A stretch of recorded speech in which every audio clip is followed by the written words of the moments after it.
মই এগৰাকী চৰকাৰী চাকৰিয়াল কবি হিমাংশু ৰঞ্জন ভূঞা।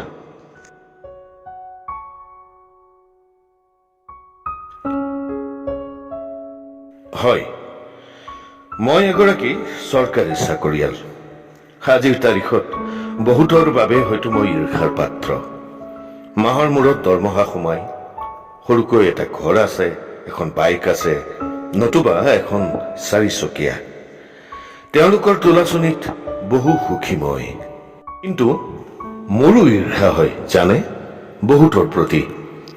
তালিকাখন হয়তো বহুত দীঘল হ'ব। থাকক, মোকেই ঈৰ্ষা কৰক সকলোৱে।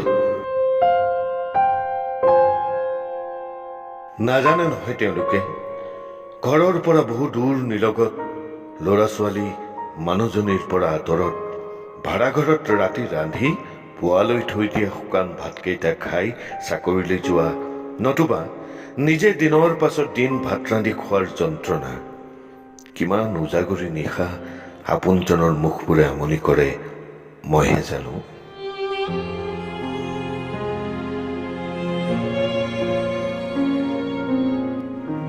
কিদৰেনো অনুভৱ কৰিব তেওঁলোকে দৰমহাৰ সেই নিৰ্দিষ্ট টকাখিনিৰ একাংশ, গাড়ীখন বা ঘৰটোৰ মাহেকীয়া ঋণ, নাইবা ৰোগীয়া মা দেউতালৈ পঠোৱাৰ হিচাপ।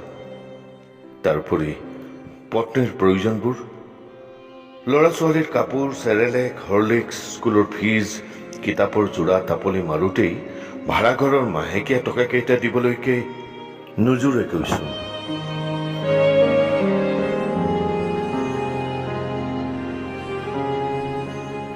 একেকেইটা চোলা পেণ্ট পিন্ধি পিন্ধি আমনি লাগিলেও নতুন এটা লোৱা নহয় গৈচোন।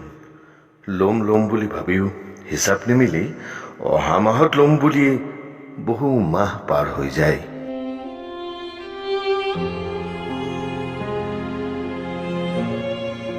কেতিয়াবা সময়ত দৰমহা নোসোমাই, বৰ কষ্ট পাওঁ। বেংকৰ পৰা ফোন, বাকী দোকানীৰ ফোন, পত্নীৰ আবদাৰ, কি অসহ্য।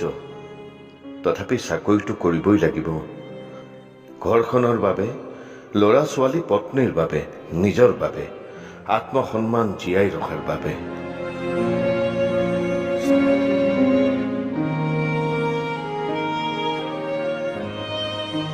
নাটকৰ দেওনা পাৰ হৈ চাকৰিৰ পাছত দৌৰোতে কিবাকৈ নিজৰ সামৰ্থ্যতে যোগাৰ কৰিছিলোঁ এই সৰু চাকৰিটো। জীৱনৰ প্ৰয়োজনত নহ'লেও ঘৰখনৰ প্ৰয়োজনত। টেবুলৰ তলেৰে আদান প্ৰদান কৰি লোৱা নাছিলোঁ বাবেই কিজানি বিবেকে নিদিয়ে কিছুমান কাম কৰিবলৈ। ওপৰৱালাৰ নিৰ্দেশ, গালি সকলো হজম কৰোঁ।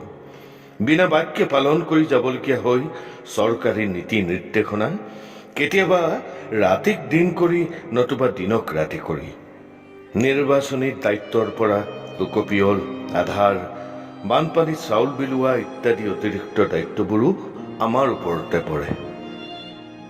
হতাশ হওঁ, খং উঠে অৰ্ধশিক্ষিত ওপৰৱালা কিছুমানৰ কৰ্মকাণ্ড, কথা বতৰাত। অৱশ্যে এতিয়া অভ্যাস হৈ গৈছে মৌন হৈ থকাৰ, অন্ধ হৈ থকাৰ, কেৱল চাকৰিটোৰ তাৰণাত।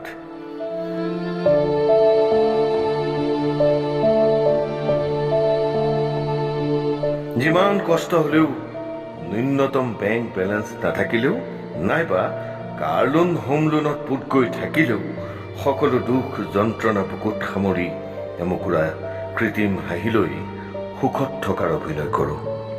কাৰণ মই এগৰাকী চৰকাৰী চাকৰিয়াল।